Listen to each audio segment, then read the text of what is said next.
My cornfield looks really rough this morning. Just how much damage did the frost freeze event from the weekend truly cause? It's hard to believe on May the 11th, 2020. That is the question I spent most of my morning answering. I think about the cold temperatures of the weekend. I really break it down into three things. One, what's the growth stage of my corn plant? Two is what was the lowest temperature we got down to? And three, what was the length of exposure? Forest temperature corn is real resilient down to 28 degrees.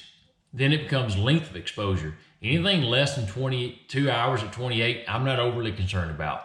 The above ground tissue is going to have some depth to it. We're going to have necrotic tissue there because remember, cells are full of water, right? And as ice crystals form in those, when the sun comes out, those melt and rupture, then we get that necrotic tissue. But come back to our growth stage of our corn.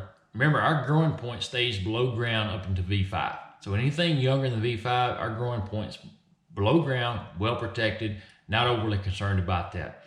V6, V7 corn, a little more concerning, but again, I'm going to look at the length of exposure to those low temperatures.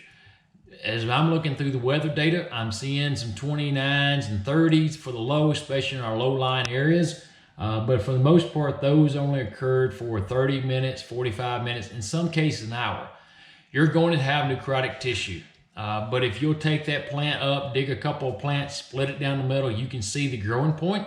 If you'll find that growing point 3 to 4 days after events, you may want to wait to Wednesday to Thursday this week, but 3 or 4 days after event, if that crown or that growing point is still healthy, then that corn plant is still healthy. Now, let's think about management. We do have some recommendations out there of going in and mowing a field once an event like this happened to remove the necrotic tissue on top. I do not recommend that. When you introduce a mower in that field and cut that tissue, you're creating an entry way for pathogens to come in and cause disease.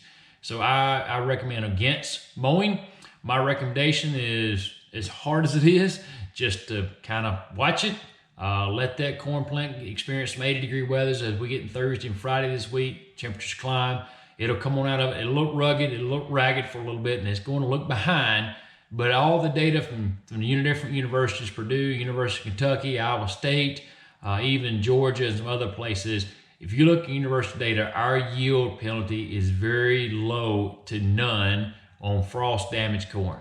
So again, evaluate your corn 3 to 5 days after the event. So Wednesday or Thursday this week's when I start looking at it.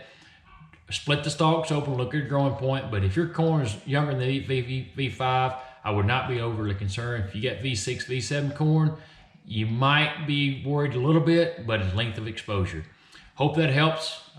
Please leave comments and hit the like button if it's something that interests you. If you have more questions you'd like answered, please let us know. I'm Winfield United Seed Agronomist Robert Coster. Thank you.